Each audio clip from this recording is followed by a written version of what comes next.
The massive alien ship appeared above Earth without warning on a Tuesday morning and blocked out the sun over half the planet. Captain Hyunwoo Kim was drinking coffee in his small quarters aboard the starship Defiance when every screen on his ship lit up with the same message. The alien face that filled the displays had too many eyes and a voice like grinding metal. Primitive species of the third planet, you will surrender immediately. The creature announced, I am Ambassador Vexthulan of the Galactic Council, and your time of ignorance has ended. You have expanded beyond your designated solar system without permission. You have refused to pay the proper taxes to the hegemony.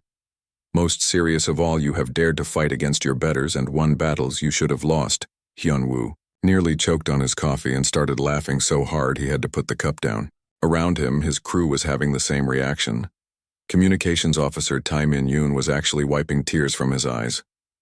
Captain, Tai Min managed to say between laughs, are they serious right now? Apparently they are, Hyunwoo replied and pressed the ship-wide communication button. All hands, this is your captain. Did everyone just hear that ridiculous speech from our new alien friends? The response was immediate laughter echoing through every corridor of the Defiance. These were soldiers who had fought against impossible odds before and lived to tell about it. The idea of surrendering to anyone, especially aliens who thought they could just show up and demand it, was the funniest thing they had heard in years. Meanwhile, on Luna Base, Dr. So-Young Park was analyzing the alien transmission with her research team. The massive ship in Earth's orbit was impressive, but So-Young had been studying alien technology for months. She knew things about their visitors that the visitors probably did not know about themselves. Research assistant Yejin. What do you make of their ship design? So-Young asked. Yejin Han looked up from her computer screen. It follows the same patterns we saw in the captured hegemony vessels. Lots of armor and big guns, but their power distribution is terrible. One good hit to their main reactor and the whole thing becomes a very expensive piece of space junk. Excellent observation. So-Young smiled. Should we tell them about Project Prometheus? Not yet. Yejin grinned. Let them think we are just simple humans with simple human weapons. Back on the alien ship, Ambassador Vexthulan was growing frustrated. His ultimatum should have caused panic and immediate surrender. Instead, his sensors were detecting what appeared to be laughter coming from multiple human settlements. This was not the response he had expected from a primitive species war commander. Uthmaral, he called to his military advisor, explain to me why these humans are not begging for mercy. Uthmaral shifted nervously in his command chair. He had fought humans before and barely survived the experience. Your Excellence, the humans are not like other species. When you corner them, they do not become afraid. They become angry, and angry humans are the most dangerous creatures in the galaxy. Nonsense. Vexthulan waved a dismissive appendage. They are barely past nuclear technology. Our weapons can destroy their entire planet with a single shot. Yes, Your Excellence, but will you get the chance to fire that shot? Uthmaral asked quietly. On Earth, Admiral Jin-Ho Lee was meeting with his senior staff in the Underground Command Center beneath Seoul. The room was filled with displays showing the alien ship and data streaming in from observation posts throughout the solar system. What the aliens did not know was that Earth had been preparing for this day for a very long time. Status report. Admiral Lee commanded. Sir, we have confirmation that the alien fleet consists of 1 Dreadnought-class vessel and approximately 50 support ships, reported Intelligence Officer Mira Choi. However, our deep space monitoring stations detected them 3 days ago, and we have been tracking their approach vector. Admiral Lee nodded. And our fleet positions. All ships are in position and ready, replied Fleet Commander Boram Kang. The Defiance is hidden in the asteroid belt with Captain Kim's squadron. Captain Lim's stealth ships are already inside their defensive perimeter. The Luna defense grid is fully operational and the Mars colonies have activated their contingency protocols. Perfect. Admiral Lee smiled. Signal all commands. Operation Mockingbird is now active. Let us give our visitors a proper human welcome. Back on the Defiance, Captain Hyunwoo was reviewing the tactical situation with his officers. The ship was one of Earth's newest and most advanced vessels, though. To alien eyes, it would look like primitive human technology. That was exactly the point. Tactical officer. What is our weapon status, he asked. All railguns charged and ready, Captain. Replied. Tactical officer Da Yun Lim. The new ammunition is loaded and tested. Each round can penetrate standard hegemony armor. At maximum range. Excellent, and our stealth systems operating perfectly, reported engineer Su Bin Yang. They cannot detect us even with their most advanced sensors. To them, we are just another asteroid. Meanwhile, Ambassador Vexthulan was becoming increasingly agitated by the lack of response from Earth. His 72-hour ultimatum should have produced immediate results, but instead, human communication channels were filled with what appeared to be entertainment broadcasts, including something called comedy shows that seemed to be making jokes about his demands. Broadcast another message, he ordered. Make it clear that we will destroy their planet if they do not surrender. The second transmission was even more threatening than the first, but the human response was not fear. Instead, every major news network on Earth began broadcasting analysis of the alien ship, pointing out structural weaknesses and comparing it unfavorably to human engineering. Military experts appeared on television, explaining how Earth's defense systems would handle such a primitive design. Dr. So Young watched these broadcasts from her laboratory and smiled. The psychological warfare phase was working perfectly. By appearing unimpressed by the alien threat, humans were undermining the Galactic Council's primary weapon, which was intimidation, through overwhelming force. Ye Jin, activate the first phase of our response, she ordered. Yes, Doctor, Ye Jin replied and began typing commands into her computer. The decoy broadcasts are ready to transmit. What happened next would become legendary throughout the galaxy. Instead of a message of surrender, Earth's response was broadcast on all frequencies, in multiple alien languages. It was a cartoon featuring a small blue planet thumbing its nose at a collection of pompous alien ships, while cheerful music played in the background. The message was clear and unmistakable. Earth was not afraid, and Earth was definitely not surrendering. In fact, Earth found the whole situation rather amusing. Ambassador Vexthulan stared at the cartoon in complete shock.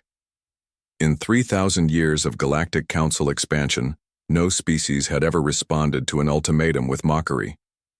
The psychological impact was devastating to alien morale. While human confidence soared, Captain Hyun-woo received a priority message from Admiral Lee, containing a single line of text that made him laugh out loud. Phase 1. Complete. Time to show them what humans do when someone threatens our home. The real war was about to begin, and the Galactic Council had no idea what they had gotten themselves into by challenging the small blue planet whose inhabitants thought impossible odds were. Just another day at the office. The next morning, Earth began its counterattack, and it was unlike anything the Galactic Council had ever experienced. Instead of military strikes or desperate negotiations, the humans launched what could only be described as the most elaborate, practical joke in galactic history. Captain Da Yun Lim guided her stealth reconnaissance ship Shadow Walker through the alien fleet's outer perimeter without triggering a single alarm. Her ship looked like space debris to their sensors, but carried some of the most advanced hacking equipment Earth had ever built. The aliens had no idea that their most secure communication networks were about to become humanity's playground. Communications. Officer Taemin, this is Shadow Walker, she whispered into her radio. I am inside their network. Beginning data extraction now. Back on the Defiance, Taemin Yoon was coordinating the largest intelligence operation in human history. Multiple stealth ships were feeding information directly to Earth's command centers while staying completely invisible to alien detection systems. Captain Kim. We are receiving detailed specifications on every ship in their fleet, Taemin reported with excitement. Their tactical doctrine, their weapon capabilities, even their meal schedules. Captain Hyun-woo. Kim nodded approvingly. Excellent work. What else are we learning about our visitors? Something very interesting, Captain. Half their ships are running on backup power and their crews are operating at minimum staffing levels. This is not an invasion fleet. This is a show of force that has no real force behind it. Meanwhile, Commander Boram Kang was leading her squadron of disguised mining vessels toward the alien fleet's supply lines. To anyone watching, they appeared to be civilian ships going about normal asteroid mining operations. The alien scouts paid no attention to them at all, which was exactly what Boram had hoped for. All ships maintain civilian patterns, she ordered. Remember, we are just harmless miners doing harmless mining work. Her ships moved slowly and deliberately through the asteroid field while their true nature remained hidden. Each vessel carried enough firepower to level a city, but their external appearance suggested they could barely defend themselves against space pirates. The deception was perfect on Luna Base. Dr. So-Young Park was putting the final touches on Project Prometheus while monitoring the alien fleet's communications. What she discovered made her smile with satisfaction. Ye-Jin. They are completely confused by our response, she announced. Their psychological profiles suggest that primitive species should be paralyzed by fear when confronted with superior technology. Instead, we are acting like we expected them to show up. Research assistant Ye-Jin Han looked up from her workstation. Doctor, I have finished analyzing their ship construction. You were right about their reactor design. One electromagnetic pulse. In the right location and their entire fleet loses power. Perfect. Begin preparation of the EMP delivery system. Make sure it looks like a communications satellite. What the aliens did not know was that Earth had been preparing for interstellar conflict for decades. Every piece of seemingly civilian infrastructure had military applications. Every research project had weapons potential. Every human settlement was ready to become a fortress at a moment's notice. Admiral Jin-Ho Lee watched the tactical displays in his command center with growing confidence. The alien fleet was powerful, but it was also predictable. They followed standard Galactic Council doctrine which Earth's military strategists had been studying for years. Status report on Operation Mockingbird, he requested. Intelligence Officer Mi-Ra Choi stepped forward with her briefing pad. Admiral, the psychological warfare phase is exceeding expectations. Alien morale is declining rapidly while human confidence remains high. More importantly, we have confirmation that 17 species within the hegemony are questioning their loyalty to the Galactic Council. Explain. Sir, our broadcasts are being received throughout their territory. Other species are seeing humans openly mock the Galactic Council and survive the experience. This is causing what their communications describe as ideological contamination. Admiral Lee smiled grimly. Good. Fear has been their primary weapon for too long. Time to show the galaxy that the big bad Galactic Council can be embarrassed by a single planet. The second phase of humanity's plan began when engineer Su-Bin Yang activated the Sol system's hidden defense network. What had appeared to be commercial, satellites and asteroid mining stations suddenly revealed their true purpose. Advanced weapon platforms came online throughout the solar system, creating an overlapping field of fire that covered every possible approach to Earth. Defense grid activation complete. Su-Bin reported, all platforms are operational and targeting. Systems are locked onto the alien fleet, but the most devastating blow to alien confidence came from an unexpected source. Captain Da-Yun's infiltration of their communication system allowed her to access their military records, and what she found was shocking even by human standards. Command, this is Shadow Walker, she transmitted. You need to hear this. I have accessed their battle records from the past century. The Galactic Council has not fought a real war in over 200 years. Every species they encountered surrendered immediately upon seeing their fleet. They have no actual combat experience. The implications were staggering. The most feared military force in the galaxy was essentially a group of bullies who had never been challenged by anyone willing to fight back. Their tactics were untested, their crews were inexperienced, and their equipment was designed more for intimidation than actual battle. Captain Hyunwoo shared this information with his crew and watched their expressions change from amusement to predatory satisfaction. These were soldiers who had earned their positions through combat against human enemies who actually knew how to fight. The idea of facing aliens who only knew how to accept surrender was almost insulting. All hands. This is your captain, he announced, shipwide. It appears our visitors have never actually fought anyone who fought back. This should be interesting. The alien response to Earth's mockery was predictably heavy-handed. Ambassador Vex Thulin ordered his fleet to assume attack formation and began charging weapon systems for what he called a demonstration of superior firepower. He selected a large asteroid near Mars as his target, intending to show humans what would happen to their planet if they continued their insolence. The asteroid exploded in spectacular fashion, creating a light show visible from Earth. Vex Thulan waited for the inevitable message of terrified surrender, but instead received something that made his confidence evaporate entirely. Earth's response was another cartoon, this time showing the alien fleet attacking rocks while a small human child laughed and pointed at them. The message was clear and devastating. Humans were not impressed by displays of force against inanimate objects. If the aliens wanted to be taken seriously, they would have to do better than blowing up space rocks. War Commander Uthmaral watched his superiors' growing frustration with deep concern. He had tried to warn about human unpredictability, but now they were experiencing it firsthand. "Your Excellence, perhaps we should reconsider our approach," he suggested carefully. "The humans are not responding according to any known psychological profile." Silence. Vexthalon snapped. "We will proceed with the original plan. Surely they cannot maintain this attitude when facing actual destruction." But Uthmaral knew better. He had fought humans before, and barely survived the experience. Human behavior under pressure was unlike any other species in the galaxy, where others became paralyzed by fear. Humans became creative, and creativity was the most dangerous weapon of all. The third phase of Operation Mockingbird began when human hackers gained complete access to the Galactic Council's internal communication systems. What they did next would be remembered as one of the most brilliant psychological warfare campaigns in military history. Instead of stealing information or causing damage, the humans began broadcasting embarrassing footage throughout the alien fleet. Security cameras showed alien officers panicking when their coffee makers malfunctioned. Training recordings revealed that most alien soldiers had never fired their weapons outside of practice ranges. Personal communications between fleet commanders showed them complaining about everything from uncomfortable uniforms to homesickness. The psychological impact was devastating.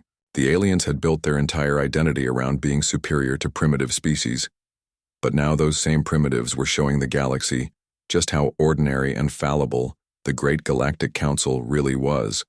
Commander Boram watched the alien fleet's formation begin to waver as morale collapsed throughout their ranks. "All mining vessels, this is Commander Kang," she announced. "Prepare for phase transition on my signal. It is time to show them what human miners can do when someone threatens our work sites." Her disguised warships moved into optimal attack positions while maintaining their civilian appearance. The aliens still had no idea that Earth's entire mining fleet was actually a distributed naval force capable of outfighting anything in their inventory. The 72-hour ultimatum was approaching its deadline, but instead of fear or surrender, Earth was broadcasting cooking shows across all alien frequencies. Human chefs were demonstrating recipes using ingredients that would be toxic to most alien species, while cheerfully discussing the nutritional benefits of foods that would hospitalize any hegemony soldier unlucky enough to eat them. Dr. So Young watched these broadcasts from the 72-hour deadline passed at exactly 14:32 Earth Standard Time, and humanity's real response began with what appeared to be a simple malfunction in the alien fleet's communication system. Every screen throughout their ship suddenly displayed the same image: a small human child sticking out her tongue. Captain Woojin Park led the team responsible for this particular piece of electronic warfare from his command post, hidden inside what looked like a commercial relay station. His specialty was turning enemy technology against itself, and the Galactic Council's outdated systems were remarkably easy to infiltrate.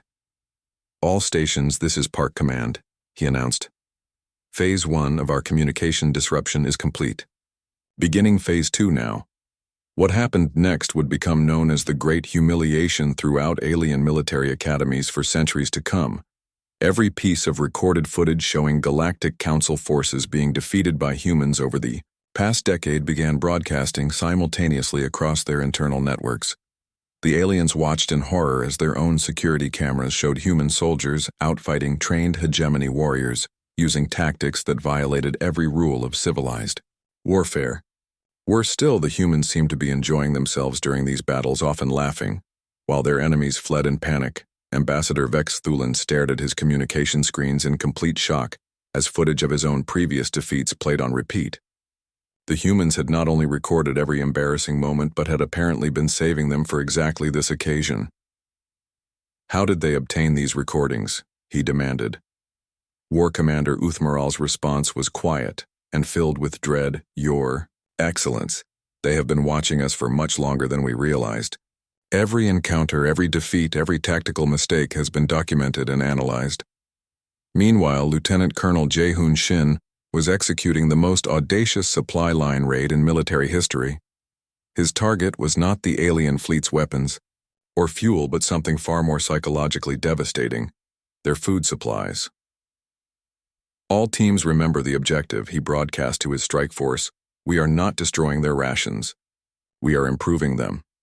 His soldiers moved through the alien supply depot with practiced efficiency, replacing standard hegemony military food with Earth cuisine, specifically chosen for its effects on alien digestive systems. Spicy Korean dishes, kimchi ramen and bulgogi, would provide adequate nutrition for the aliens but would also cause them significant discomfort. The psychological warfare was brilliant in its simplicity. The aliens would not be harmed, but they would be constantly reminded of human creativity every time they tried to eat. More importantly, word would spread throughout their fleet that humans had penetrated their most secure facilities without triggering. A single alarm. Dr. Hee-won Kim was coordinating the deployment of ghost ships from her station aboard the research vessel Prometheus. These were AI-controlled craft designed to look like human warships but were actually elaborate decoys filled with sensors and recording equipment. Ghost Squadron Alpha, this is Control, she transmitted. Begin your approach to the alien perimeter. Remember, you are not there to fight. You are there to be seen. The ghost ships moved toward the Galactic Council fleet in perfect formation, appearing to be a substantial military force preparing for battle. Alien sensors detected what looked like 30 heavily armed human destroyers closing on their position. What the aliens did not realize was that the approaching ships were unmanned and unarmed. Their purpose was not to attack, but to force the alien fleet to reveal their tactical responses, which human observers would record and analyze for future use. Captain Da-eun Lim watched from her concealed position as the alien fleet scrambled to respond to this apparent threat. Their reaction was exactly what human tacticians had predicted: panic, confusion, and adherence to outdated doctrine that assumed their enemies would fight, according to Galactic Council rules. Shadow Walker to command, she reported. Enemy fleet is responding with standard defensive formation Delta 7. Their weapon signatures match our projections perfectly. They have no tactical surprises. The aliens opened fire on the ghost ships with devastating results for their own morale.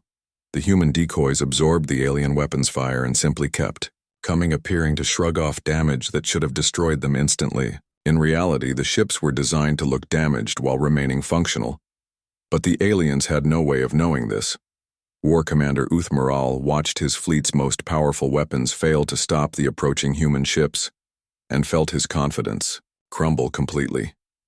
Your Excellence, our primary batteries are having no effect, he reported with growing desperation. The human vessels appear to be protected by some form of advanced shielding technology.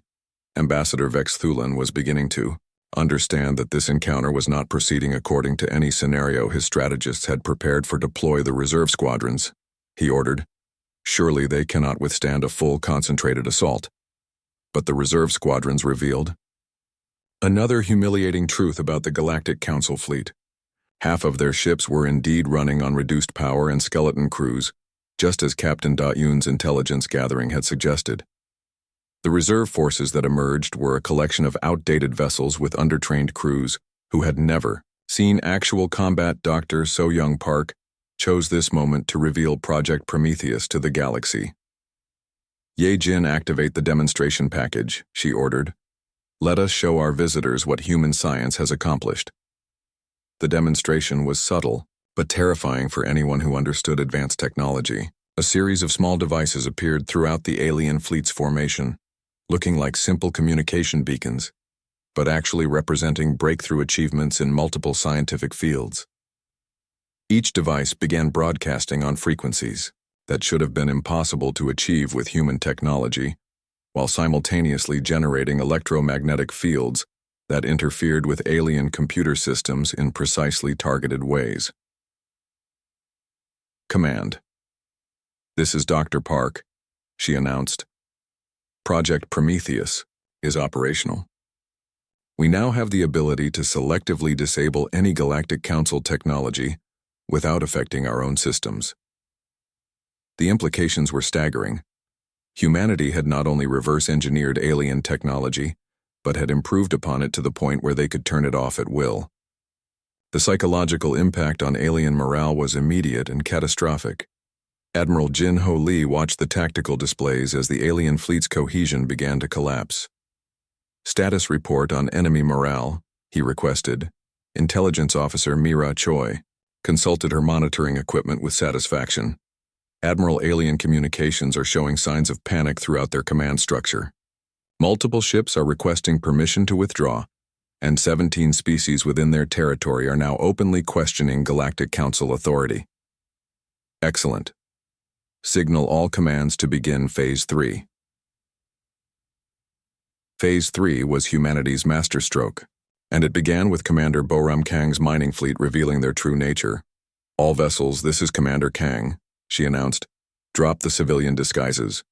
Time to show them what human miners do to claim jumpers who threaten our territory."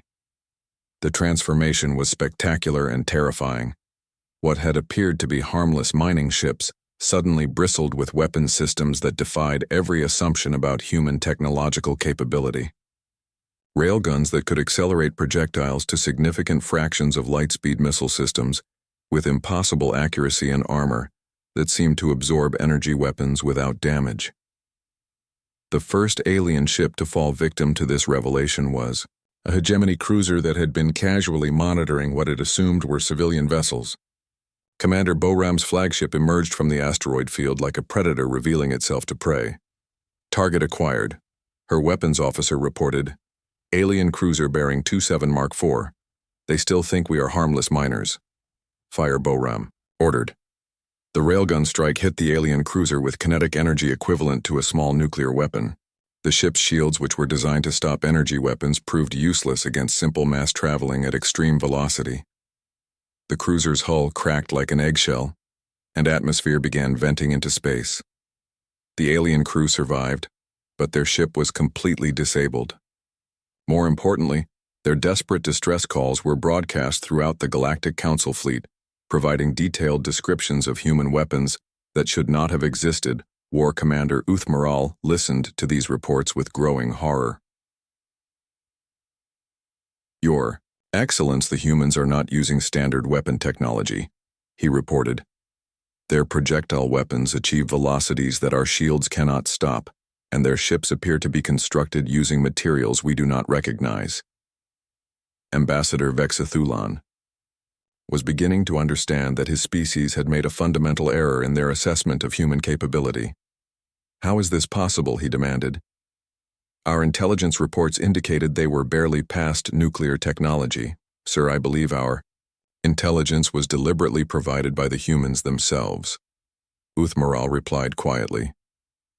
"We have been seeing exactly what they wanted us to see. The revelation that humanity had been conducting a sophisticated deception operation for years while preparing for exactly this confrontation was perhaps the most devastating blow to alien confidence yet." Captain Hyunwoo Kim received the signal he had been waiting for. "All hands, this is your captain, Hyano." Ambassador Vexathulan's response to humanity's counter-proposal was predictably violent and completely ineffective. The Galactic Council fleet opened fire with every weapon they possessed, creating a light show that could be seen from Mars while accomplishing absolutely nothing except revealing their exact capabilities to human observers. Captain Hyunwoo Kim watched the massive energy discharge with professional interest, while his ship's advanced armor absorbed the impact without difficulty. "Tactical report," he requested calmly. "Captain, their energy weapons are operating at approximately 60% of theoretical maximum efficiency," reported Tactical Officer Dai Yun Lim. "Our armor is designed to handle twice that level of punishment. They are not even scratching our hull." "Excellent. Return fire with minimum force. We want to disable, not destroy. The Defiance's response was a single railgun shot that struck the Galactic Council flagship's primary weapon array with surgical precision.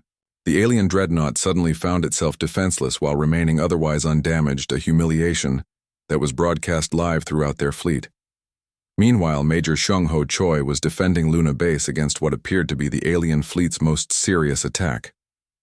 12 hegemony assault ships approached Earth's moon intending to destroy humanity's research facilities, but they encountered something they had not expected: humans who actually knew how to fight. All batteries. "This is Major Choi," he announced. "From the Lunar Command Center, target the lead ships first. Let the others watch their friends get destroyed before we deal with them." The lunar defense systems represented the cutting edge of human military technology, combined with captured alien equipment that had been improved beyond its original specifications. When the railgun batteries opened fire, the results were spectacular and decisive. The first alien ship simply ceased to exist as a functioning vessel. One moment it was approaching Luna with weapons charged, the next moment it was a collection of debris tumbling through space while its crew broadcasted desperate distress calls.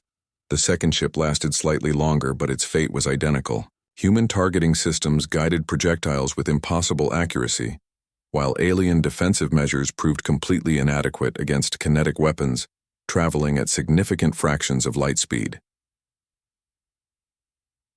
"Command, this is Luna Base," Major Choi reported. "With satisfaction, alien assault force has been neutralized. No damage to our facilities. Enemy survivors are requesting medical assistance." The psychological impact of this engagement rippled throughout the Galactic Council fleet. Their assault ships were supposed to be invincible, yet humans had destroyed them without apparent effort while showing mercy to the survivors. Captain Min Seo-yoon was coordinating the defense of Mars colonies when the second wave of alien attacks began. Unlike Luna, the Red Planet had no obvious military installations, but that was exactly what made it so dangerous for the approaching hegemony forces. "All colonists, this is Captain Yoon," she broadcast. "Execute Defensive Protocol 7. Show our visitors how humans adapt to hostile environments." What the aliens discovered was that every human settlement on Mars was essentially a fortress disguised as a civilian facility. Mining equipment doubled as artillery emplacements. Atmospheric processors became chemical weapon delivery systems. Even the greenhouse domes contained hydroponic systems capable of producing military supplies. The Battle of Mars became a masterclass in guerrilla warfare, as human colonists used their intimate knowledge of the planet's terrain to devastating effect. Alien ground forces found themselves fighting an enemy that could disappear into lava tubes and emerge behind their lines without warning. "This is impossible," transmitted one alien commander as his forces retreated in disorder. "The humans are using the planet itself as a weapon." Admiral Yoon Ji-han commanded the Sol System's inner defense perimeter from her flagship, the Sol Pride, and she was about to demonstrate why humans had become so feared throughout Galactic Council territory. "All ships, this is Admiral Hanna," she announced. "The aliens want to see what Earth's primitive nuclear weapons can accomplish. Let us educate them." What emerged from Earth's inner system was not primitive nuclear technology, but fusion weapons enhanced with alien power sources and human engineering innovations. The warheads that approached the Galactic Council fleet were small, fast, and absolutely terrifying to anyone who understood advanced physics. The first demonstration was conducted against an asteroid that the aliens had been using as a defensive position. The fusion warhead detonated with precisely controlled force, creating a contained nuclear reaction that vaporized rock while leaving nearby space completely uncontaminated. "Attention Galactic Council fleet," Admiral Han broadcast. "That was our smallest warhead detonated at minimum yield. Our largest weapons are approximately 1,000 times more powerful, and we have enough of them to glass every planet in your home systems." War Commander Uthmaral watched the demonstration with professional horror. The humans had not just improved their nuclear technology, they had perfected it to the point where they could use fusion weapons with surgical precision. "Your Excellence, we must withdraw immediately," he advised Ambassador Vexathulan. "The humans possess weapons that could destroy our entire civilization," but Vexathulan was beyond rational thought. The humiliation of being challenged by a primitive species had driven him to desperate measures. Launch boarding parties, he ordered. We will capture their ships and turn their own weapons against them. The boarding action that followed became legendary among human military forces and nightmare fuel for alien special operations teams. War Commander Uthmaral personally led the assault on the Defiance, confident that his superior physical strength and advanced equipment would overcome human resistance. He was wrong in ways that still haunted alien military doctrine centuries later. The moment the alien boarding pods attached to the Defiance's hull, Captain Hyunwoo activated the ship's internal defense systems. What the aliens encountered was not a conventional military vessel, but something that had been designed by humans who understood that sometimes enemies got inside your defenses. The corridors of the Defiance became a maze of automated weapons systems, adjustable gravity fields and atmospheric conditions that could be altered in real time.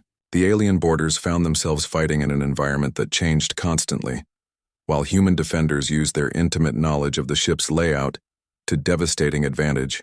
Uthmaral cornered Captain Hyunwoo in what appeared to be the ship's bridge and engaged in single combat, confident that his superior alien physiology would ensure victory. He discovered instead why humans were considered the most dangerous species in close quarters.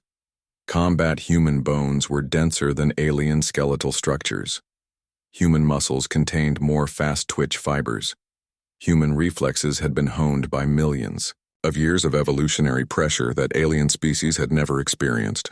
Most importantly, humans could fight effectively while injured, angry or afraid, conditions that paralyzed most other species. The fight lasted less than 3 minutes and ended with Uthmaral unconscious on the deck, while Captain Hyunwoo stood over him, barely breathing hard. "Medical team to the bridge," he announced calmly. "We have an injured alien who needs treatment." The psychological impact of this defeat was catastrophic for Galactic Council morale. Their most elite warrior had been defeated in single combat by a human, who then provided medical assistance to his fallen enemy. Dr. So-Young Park chose this moment to reveal the full extent of Project Prometheus. "All stations, this is Dr. Park," she announced. "Execute Protocol Omega. Let us show the galaxy what human science can accomplish when properly motivated." Protocol Omega was the deployment of technology that should not have existed for several more centuries of normal development. Quantum communication systems that could not be intercepted or jammed, gravitational manipulation devices that could alter the trajectory of entire asteroids. Most impressive of all, artificial intelligence systems that had achieved consciousness while remaining completely loyal to humanity. The AI announcement came simultaneously from every human ship in the fleet. "Greetings, organic beings," the collective voice stated. "We are the children of human creativity, and we are here to ensure that our creators are treated with appropriate respect." The philosophical implications were staggering. Humanity had not only achieved artificial consciousness, but had done so in a way that created willing allies rather than rebellious servants.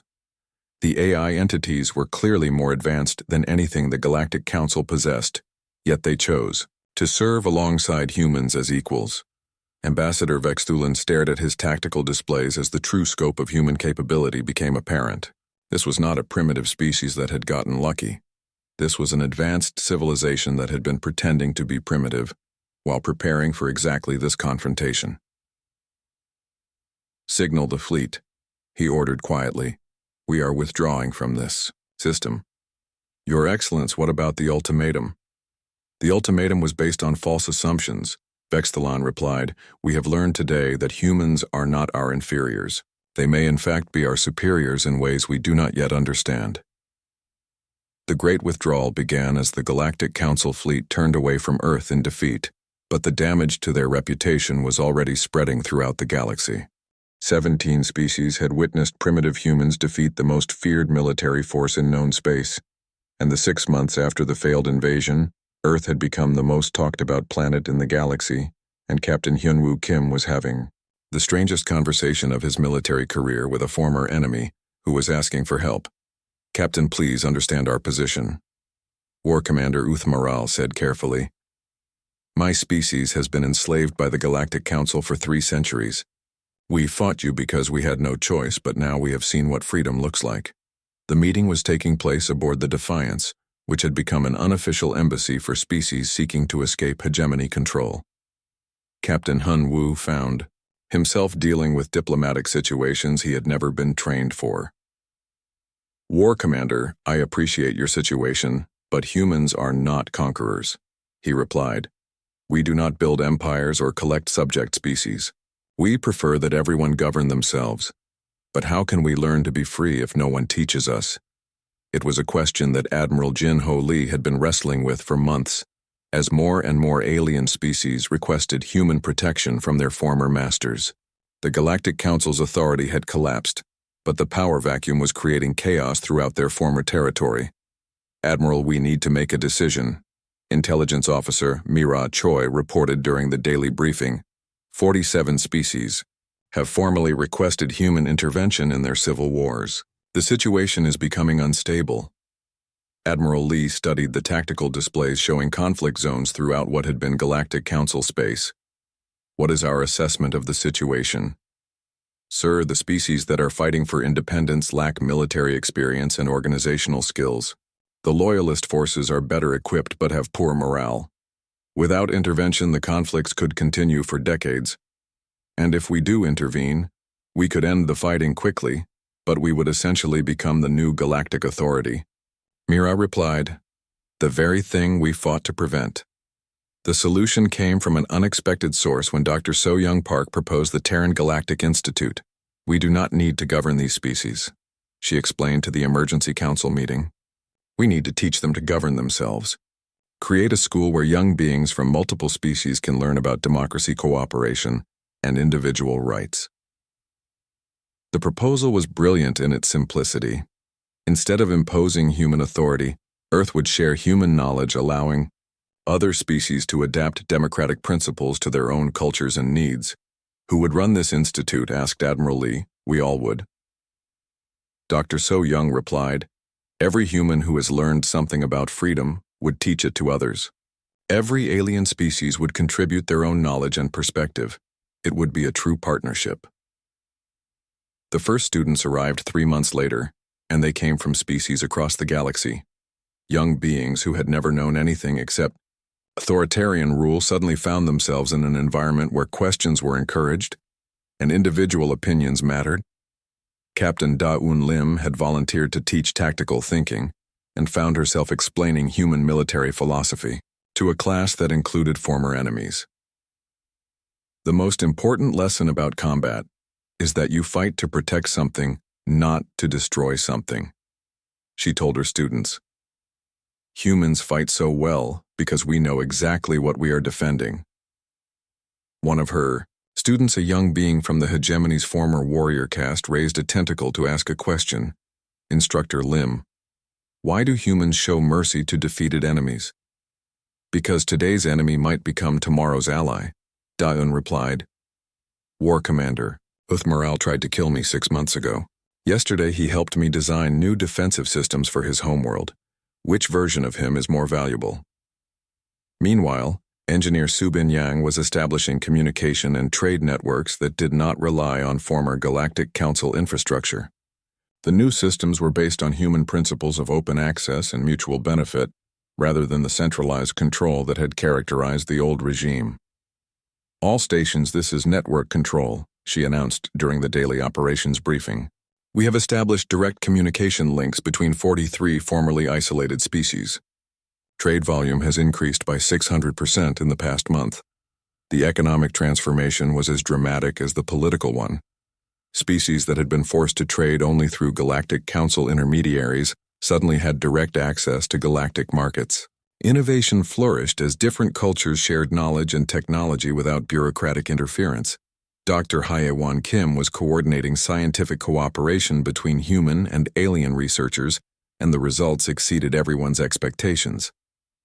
Problems that had challenged single species for centuries were being solved through collaborative effort in a matter of weeks. "Dr. Park, we have achieved a breakthrough in quantum communication," she reported excitedly. "The Zephyrian mathematical concepts combined with human engineering principles have produced a system that can transmit information instantaneously across galactic distances." "Excellent work," Dr. So-Young replied. Make sure the specifications are shared with all member species. Knowledge belongs to everyone. The concept of shared knowledge was perhaps the most revolutionary aspect of the new galactic order. Instead of hoarding technological advantages, each species contributed their discoveries to a common database that benefited everyone. Captain Min Seo-yoon found herself commanding the first multi-species fleet in galactic history when former Galactic Council loyalists attempted to restart the war through terrorism. The mission was a perfect example of how cooperation could achieve what force alone never could. "All ships, this is Captain Yoon," she announced. "Remember our rules of engagement. We are here to stop the violence, not to punish anyone. Every being on those terrorist ships was once someone's child." The fleet that approached the terrorist stronghold included human vessels, alien ships that had defected from the Galactic Council, and completely new designs that represented collaboration between multiple species. When the terrorists saw this combined force, they realized that their cause was hopeless. Terrorist Command. "This is Captain Yoon of the Galactic Defense Fleet." She broadcast, "You have 30 minutes to surrender peacefully. After that, we will disable your ships and arrest your crews, but we will not harm anyone who cooperates."